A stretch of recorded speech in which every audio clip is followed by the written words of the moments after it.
नमस्कार दोस्तों, मैं हूं आपका आध्यात्मिक दोस्त आचार्य मोहित और वेद सार संसार में आपका स्वागत करता हूं। दोस्तों, हम इस वीडियो में जून 2021 के ऊपर बात करेंगे। जून का माह क्यों इतना स्पेशल है, क्या इस जून के महीने में होने वाला है, ग्रहों की क्या स्थिति होने वाली है, इसे हम सूक्ष्म रूप से बात करेंगे। वीडियो स्टार्ट करने से पहले आप सभी से अनुरोध है, कृपया हमारे चैनल को सब्सक्राइब कर लें, हमारे इस वीडियो को ज़्यादा से ज़्यादा लाइक करें, शेयर करें और हमारे प्लेलिस्ट को अवश्य विजिट करें। आइए हम बात करते हैं जून का महीना क्यों इतना इम्पॉर्टेंट हो रहा है ज्योतिष शास्त्र के आधार पर। मैं आपको बतला दूं, जून के महीने में 6 बड़े इवेंट्स होने जा रहे हैं और इस 6 इवेंट का बहुत ही बड़े रूप से, व्यक्तिगत रूप से तथा सामाजिक, आर्थिक, पूरे सांसारिक रूप से इसका प्रभाव पड़ने वाला है।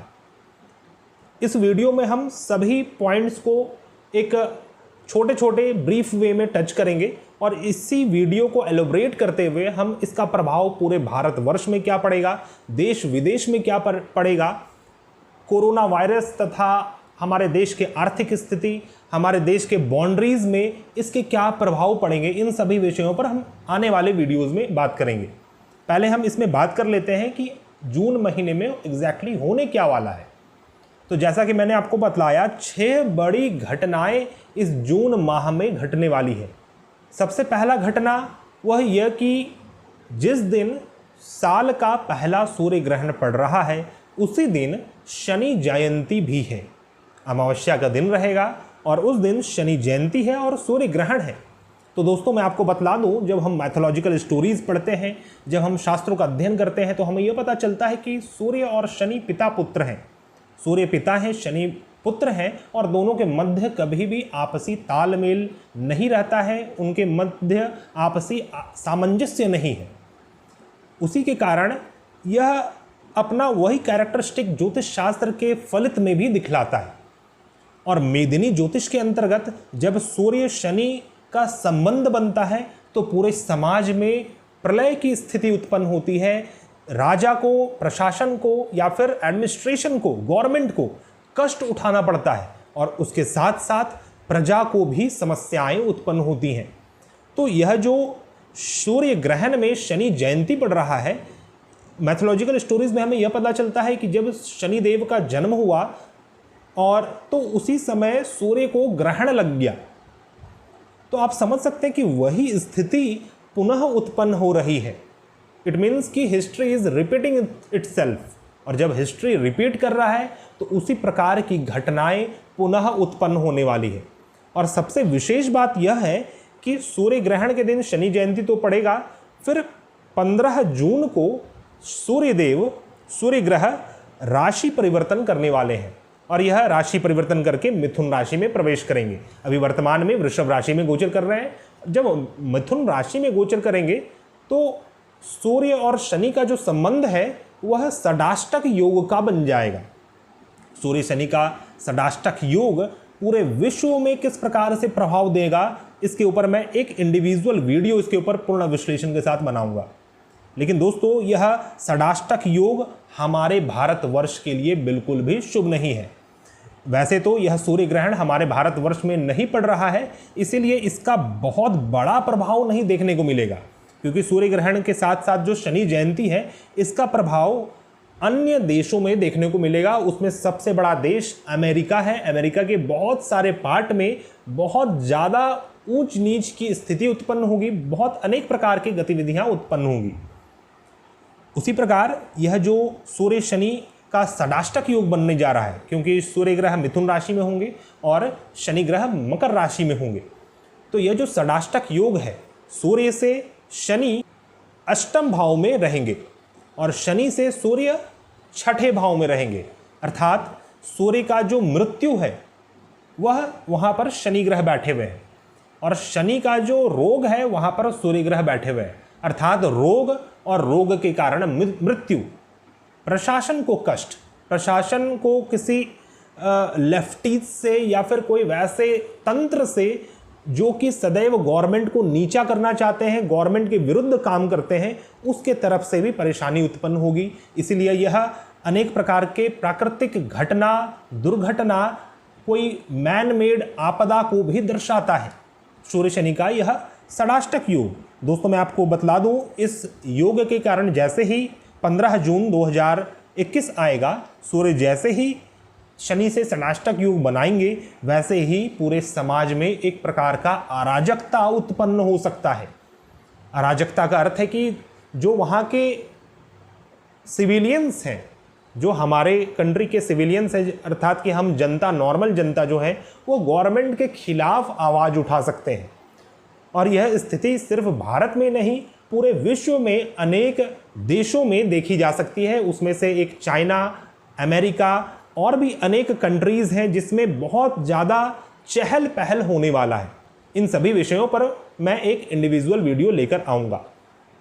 तो दोस्तों, सूर्य शनि का यह षडाष्टक योग जातकों में, पर्सनल जीवन के जातकों में एक असंतुष्टि क्रिएट करने वाला है, अपने पिता के प्रति, अपने गवर्नमेंट के प्रति, अपने बॉस के प्रति, अपने उच्च अधिकारी के प्रति, ईश्वर के प्रति।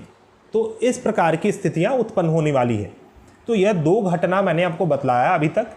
एक, सूर्य ग्रहण में शनि जयंती पड़ रही है। दूसरा, सूर्य शनि का षडाष्टक योग जो बन रहा है, सूर्य का जो राशि परिवर्तन मिथुन राशि में हो रहा है 15 जून, यह दूसरी घटना। तीसरी घटना मैं आपको बतलाता हूँ। मंगल ग्रह 2 जून को अपने नीच की राशि कर्क राशि में गोचर करने वाले हैं। तो मंगल एक ऊर्जा के कारक ग्रह है। ऊर्जा, शक्ति, या फिर आपके शरीर में आपका नर्वस सिस्टम, आपका ब्लड, इन सभी चीज़ों को मंगल से देखते हैं। आपके अंदर का जो बल है, किसी प्रकार की शक्ति, ये सभी चीज़ें मंगल हैं। और मैं आपको बतला दूं, यह जो विक्रम संवत चल रहा है, वर्तमान का जो प्रेजेंट ईयर है, इसके जो राजा हैं और मंत्री हैं वह भी मंगल ग्रह हैं। तो इस कारण फिर से राजा नीच के हो जाते हैं, मंत्री भी नीच के हो जाते हैं। तो जब इस प्रकार की स्थिति उत्पन्न होती है दोस्तों, तो शत्रुओं का आक्रमण होता है, क्योंकि राजा अभी वीक है, सेनापति भी वीक है, दोनों नीच के हैं। तो इस कारण शत्रुओं का आक्रमण होता है और हमारे बाउंड्रीज में, देश के बाउंड्री में संकट उत्पन्न होते हैं। इस प्रकार की स्थिति उत्पन्न होने वाली है। बाकी शनि ग्रह मकर राशि में गोचर करते रहेंगे, मंगल ग्रह कर्क राशि में है। दोनों ही ग्रह का समसप्तम योग बना हुआ है। इसके कारण संघर्ष योग की स्थिति उत्पन्न होती है। शनि और मंगल जब आमने सामने होंगे तो यह पूरे समाज में संघर्ष जैसी स्थिति उत्पन्न करता है। तो दोस्तों, ये सभी आप लोगों के पर्सनल जीवन में भी देखने को मिलेगा। ऐसा नहीं है कि सिर्फ और सिर्फ आपको राशि फल से ही समझ में आएगा कि कोई भी ग्रह का परिवर्तन हो रहा है तो वो आपको कैसा फल देगा। मेरा तो यह कहना है कि किसी भी ग्रह के जो परिवर्तन होते हैं, गोचर होते हैं, उसे आप इंडिविजुअल रूप से समझें, ना ही राशिफल से। राशिफल बहुत ही ज़्यादा भ्रमितता उत्पन्न करने वाला है, क्योंकि उसके लिए बहुत ज़्यादा डेप्थ माइंड चाहिए उसके और इंटरनली समझने के लिए। लेकिन जब हम ग्रह के रूप में समझेंगे कि मंगल क्या है एग्जैक्टली, मंगल के क्या क्या कारक तत्व हैं और मंगल कौन सी राशि में जा रहे हैं, नीच हो रहे हैं, उच्च हो रहे हैं, उसका अपना क्या कैरेक्टरिस्टिक है, तो पूरे समाज में कैसा इफेक्ट पड़ेगा, आपके ऊपर कैसा इफेक्ट पड़ेगा, यदि आपके ऊपर दशाएं चल रही हैं तब हम राशि को देख सकते हैं। लेकिन इसके लिए सिर्फ और सिर्फ ग्रह को देखना मोस्ट इम्पॉर्टेंट है और ग्रह से ही सभी चीज़ें क्लियर हो जाएंगी आपको।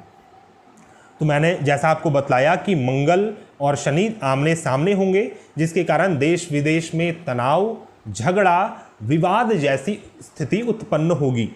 देश की सीमा पर भी तनाव उत्पन्न होगा। हमारे सैन्य बल को, चाहे वो जल सेना हो, थल सेना हो या फिर आकाश सेना हो, वायु सेना हो, तो सभी सेनाओं को नुकसान उठाना पड़ सकता है। विशेष तौर पे जो थल सेना है, जो भूमिगत लड़ाई करते हैं, भूमि में चलकर भूमि में ही युद्ध होता है, वैसे सेनाओं को अभी कष्ट उत्पन्न हो सकता है।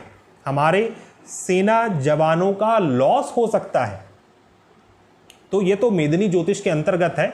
आपके पर्सनल जीवन में आप खुद को बहुत ज़्यादा निर्बल महसूस कर सकते हैं। आपके अंदर रक्त का विकार उत्पन्न हो सकता है, क्योंकि मंगल नीच के हो रहे हैं और साथ साथ शनि की दृष्टि पड़ रही है। तो शनि मंगल का संघर्ष योग रक्त से रिलेटेड समस्याएं भी उत्पन्न करता है। उसी प्रकार चौथा मैं आपको इवेंट बतलाता हूं, बुध ग्रह जो कि इंटेलिजेंस के कारक ग्रह हैं, आपकी बुद्धि के कारक ग्रह हैं, वह वक्री होने वाले हैं। 2 जून को मंगल नीच के होंगे और 3 जून को बुध ग्रह वक्री हो रहे हैं। तो बुध का वक्री होना पुनः आपको यह संदेश देता है, जिस भी भाव में बुध ग्रह वक्री हो रहे हैं, वैसे बुध ग्रह अभी वर्तमान में मिथुन राशि में गोचर कर रहे हैं, वक्री होकर यह वृषभ राशि में घुस जाएंगे। तो भारतवर्ष के फर्स्ट हाउस में बुध ग्रह वक्री होकर घुसने वाले हैं। और आप सभी को अपने कुंडली में भी देखना है किस भाव में बुध ग्रह वक्री हो रहे हैं। तो जिस भाव में बुध ग्रह वक्री हो रहे हैं, आपको यह संदेश देते हैं कि तुमने इस भाव से रिलेटेड कुछ गलतियों को किया है, तुमने किसी बड़े चीज़ों को छोड़ दिया है और तुम्हें पुनः उस चीज़ को पीछे मुड़कर देखने की आवश्यकता है, उससे सीख लेने की आवश्यकता है। तो बुध ग्रह जिस भाव में गोचर कर रहे थे, उस भाव से रिलेटेड कार्य को करना आप सबसे पहले छोड़ दें। आप उस कार्य से संबंधित अपने बैकलॉग को देखें, जो आपने जमा कर रखा है, जिस पाथ से आप होकर आ रहे हैं। अपने इंटेलिजेंस से उसे रीड करें कि कहाँ पर और वर्कआउट होने की आवश्यकता है, कहाँ पर आपने लूप होल छोड़ दिया है। और फिर जब बुध ग्रह पुनः मार्गी हो जाएंगे तो फिर उससे आपको शुभ फल की प्राप्ति होगी। लेकिन चूंकि बुध ग्रह एक शुभ ग्रह माने गए हैं, तो शुभ ग्रह का वक्री होना कहीं ना कहीं अशुभ फल का दाता होता है, अशुभ फल का निर्माण करने वाला होता है। तो आप सभी के लिए थोड़ा सा बुद्धि वाले कार्य, कैलकुलेटिव कार्य या फिर किसी प्रकार के इंटेलेक्चुअल या कोई भी इनोवेटिव या फिर परसीव करने वाले कार्य में आपको समस्याएं उत्पन्न हो सकती हैं। बुध ग्रह का यह वक्री होना गला से संबंधित रोग को उत्पन्न कर सकता है। साथ ही दोस्तों, यह आपके आर्थिक स्थिति में भी काफ़ी उतार चढ़ाव देने वाला होगा। बुध ग्रह 15 जून तक, 3 जून से 15 जून तक सूर्य राहु के साथ युति करे हुए वृषभ राशि में रहने वाले हैं। तो सूर्य राहु और बुध का युति एक साथ वृषभ राशि में होने वाला है, जो कि 3 जून को होगा और यह 15 जून तक रहेगा। उसके बाद सूर्य ग्रह मिथुन राशि में गुजर कर जाएंगे। तो तब तक और विषम स्थिति उत्पन्न होने वाली है। बुध राहु का जो जड़त्व योग बन रहा है, यह आपकी बुद्धि को पूर्ण रूप से जड़ देगा, क्योंकि बुध ग्रह सूर्य ग्रह के प्रभाव में आकर अस्त भी रहेंगे। तो बुध अस्त भी हैं, साथ ही वक्री भी हैं। तो जो भी जातक बुध ग्रह की महादशा, अंतरदशा या फिर किसी प्रकार की दशा से चल रहे हैं, भद्रका योगिनी की महादशा से चल रहे हैं, या फिर मिथुन या फिर वृषभ या फिर कन्या राशि की चरदशा से चल रहे हैं, तो आप लोगों के लिए विशेष समस्याएं उत्पन्न होने वाली हैं। या फिर जो राशि मैंने बतलाया है, इन राशि के आप हैं, आपकी जन्म की राशि यही है, तो फिर आपको विशेष समस्याएं उत्पन्न हो सकती हैं। इसके लिए जो भी ज्योतिषीय उपाय होना चाहिए उसे आप कर सकते हैं। बाकी इसके लिए बहुत ज़्यादा पैनिक होने की आवश्यकता नहीं है। आदिशक्ति दुर्गा देवी की आराधना करें, 4 मुखी रुद्राक्ष आप धारण कर सकते हैं। और इसके साथ साथ आपको अपने जो पुराने लॉग्स हैं, जो आप जिस पाथ से होते हुए आए हैं, बुध ग्रह जो कहते हैं आपकी कुंडली में, उस पाथ को आपको देखने की आवश्यकता है कि कहाँ पर आपसे भूल चूक गलती हो रही है, कुछ छूट रहा है। उसे नज़रअंदाज न करते हुए उसके ऊपर वर्कआउट करें। बुध जैसे ही मार्गी होंगे, आपको अच्छे फल भी प्राप्त होंगे। तो दोस्तों, मैंने 4 बड़े इवेंट्स आपको बतलाए, फिर से बतलाता हूँ। जैसे कि शनि जयंती और सूर्य ग्रहण एक दिन पड़ रहा है। दूसरा, सूर्य ग्रह का राशि परिवर्तन योग मिथुन राशि में हो रहा है। तीसरा, मंगल ग्रह अपनी नीच की राशि कर्क राशि में गोचर करने वाले हैं 2 जून को। और चौथा इवेंट्स मैंने आपको बतलाया कि बुध ग्रह वक्री होने वाले हैं 3 जून से, जो कि वृषभ राशि में पुनः वापस बुध ग्रह जाने वाले हैं। तो यह 4 इवेंट हुए। 5वां इवेंट है बृहस्पति ग्रह वक्री होने जा रहे हैं। 21 जून 2021 को बृहस्पति ग्रह अपने जिस राशि में स्थित है, कुंभ राशि में, सतभिषा नक्षत्र में ही बुध ग्रह वक्री हो जाएंगे।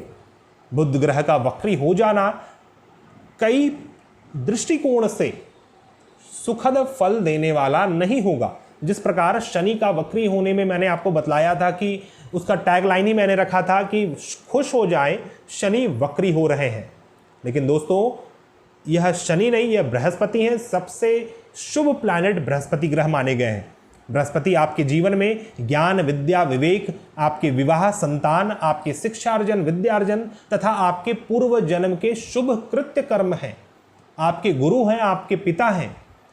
तो जब ये सभी शुभ एलिमेंट वक्री हो जाएं तो उससे रिलेटेड टेढ़े फल, वक्री फल, उल्टा फल आपको मिलने लग जाता है।